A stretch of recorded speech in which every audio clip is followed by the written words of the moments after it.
आज हम बात करेंगे एक ऐसी बीमारी की जो धीरे धीरे शरीर के लगभग हर अंग को प्रभावित कर सकती है।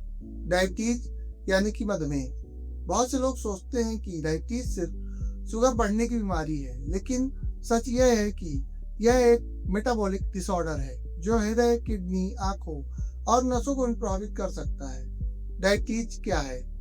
जब हमारे शरीर में इंसुलिन पर्याप्त मात्रा में नहीं बनता है या शरीर इंसुलिन का उपयोग सही से नहीं कर पाता, तब रक्त में ग्लूकोज बढ़ने लगता है। इसी स्थिति को हम डायबिटीज यानी कि शुगर कहते हैं। डायबिटीज के समान लक्षण क्या आते हैं? बार बार पेशाब आना, ज्यादा प्यास लगना, बार बार भूख लगना, कमजोरी और थकान, वजन का लगातार कम होना या बढ़ना, घाव का देर से भरना, हाथ पैरों में झुंझुनी या जलन, आंखों की रोशनी में धुंधलापन आना या आंखों में कमजोरी आना, ये समान लक्षण दिखाई देते हैं।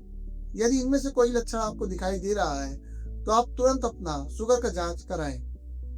डायबिटीज क्यों होती है? इसके कई सारे कारण हो सकते हैं। अनियमित खान पान, यानी आपके बॉडी वेट के हिसाब से आप परफेक्ट खाना नहीं ले रहे हैं और टाइमिंग भी सही नहीं है। ज्यादा मीठा या प्रोसेस फूड, मोटापा, शारीरिक गतिविधि की कमी, तनाव, पारिवारिक इतिहास, यानी माता पिता में से किसी को कभी भी शुगर की परेशानी रही हो, नींद की कमी, ये सारे हमारे कारण हो सकते हैं। समान शुगर कितनी होनी चाहिए?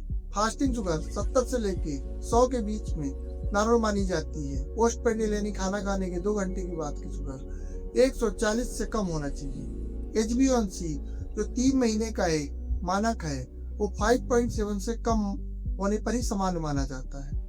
5.7 से लेकर 6.5 के बीच में HbA1c में प्री डायबिटिक स्टेज मानी जाती है और 6.5 से लेकर 7.5 के बीच में आपका मॉडरेट रिस्क रहता है। 7.5 के ऊपर आपका अगर HbA1c लगातार बना हुआ है या घटता बढ़ता रहता है तो आपको तुरंत अपने डाइट, लाइफस्टाइल और दवाइयों में कंट्रोल करने, सुधार करने की जरूरत है।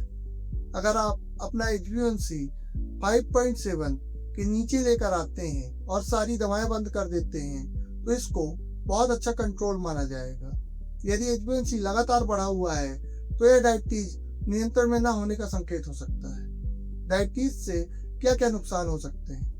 यदि शुगर लंबे समय तक बढ़ी रहे तो हृदय रोग, हार्ट अटैक, किडनी खराबी, आंखों की रोशनी का कम होना, नसों की कमजोरी, पैरों में घाव या संक्रमण, स्ट्रोक का खतरा लगातार बढ़ता जाता है। इसलिए शुगर को सिर्फ कम नहीं करना है बल्कि उसको पूरे शरीर से हमेशा के लिए बाहर निकालना है। डायबिटीज को कंट्रोल कैसे करें? सही डाइट, हरी सब्जियां, सलाद, दालें, पर्याप्त मात्रा में प्रोटीन, मल्टीग्रेन आटे का इस्तेमाल या अपनी डाइट में कंटिन्यूअसली सैलेड का इस्तेमाल आपके लिए बहुत ही लाभदायक हो सकता है।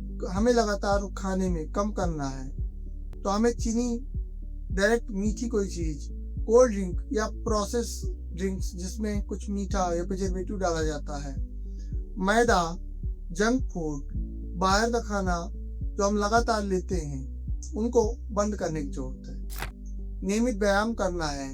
रोज कम से कम 30 से 45 मिनट तक तेज चाल में चलना है। 15 मिनट कम से कम धूप की किरणें लेना है। तनाव को कम रखना है। योग, प्राणायाम और ध्यान को दिनचर्या का हिस्सा बनाना है। पर्याप्त मात्रा में नींद लेना है। रोज कम से कम 7 से 8 घंटे की नींद बहुत जरूरी है। डायबिटीज में आयुर्वेद का क्या रोल है?